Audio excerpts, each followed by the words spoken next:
T'as vu que tu t'es trompé dans le... Tu t'es planté dans le countdown avant le lancement. Qu'est-ce que c'est que ce truc, enfin? Punaise! Depuis le temps que je te le dis.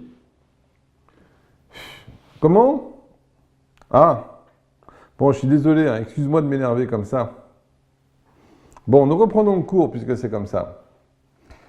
Alors, nous sommes... Bien, vous avez compris que je suis déjà en train de vous jouer un petit numéro pour aujourd'hui. Vous retiendrez bien ce que je viens de vous faire parce que je vais vous émailler notre cours d'aujourd'hui d'autres petits exemples pour que vous commenciez à un peu mieux comprendre cette histoire de miasme derrière les symptômes. Alors bien entendu, la détestation de Nico est une chose tout à fait naturelle et normale quand on le connaît, mais je voudrais que vous commenciez à voir de quelle façon différente je vais exprimer ma détestation du Nico moyen pour ce soir. Ça sera un objectif qui vous permettra de bien saisir. Donc j'espère que vous avez bien attrapé au bon ma première colère que j'ai faite avec Nico.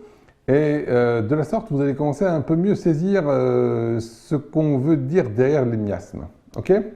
Nous avons vu hier donc la différence entre les miasmes aigus et les miasmes chroniques. Je ne vais pas revenir là-dessus, je ne fais pas de révision parce qu'on a tellement de choses encore à voir. Mais vous avez bien retenu que quand vous avez un épisode qui semble aigu, fébrile, et qu'il n'y a pas de prodrome, c'est que vous êtes vraiment devant un réchauffement du miasme chronique. Vous êtes devant une exacerbation aiguë de la pathologie chronique.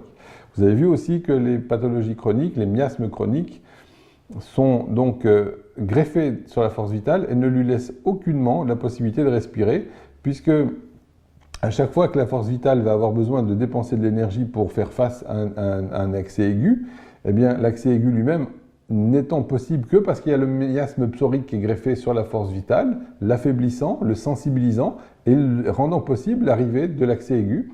Eh bien, à mesure que l'accès aigu va être combattu, ça va consommer de l'énergie et cette saleté de maladie chronique va en profiter traîtreusement pour venir continuer de miner et de saper un peu plus loin dans l'organisme.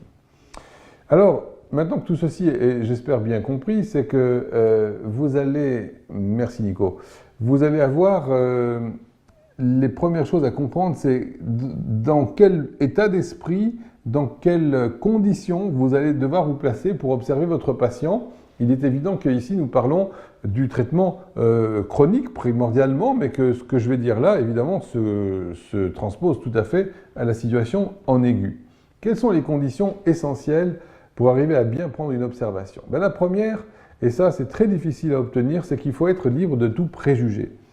Quand on dit tout préjugé, l'idée c'est que ce n'est pas seulement de préjugés par rapport au fait que le type soit blanc, noir, ou de je ne sais quelle confession, ou homosexuel, hétérosexuel, pédophile, ce que vous voudrez. La difficulté, c'est qu'il ne faut pas avoir de préjugés sur le cas qui se présente à vous dans le choix du médicament.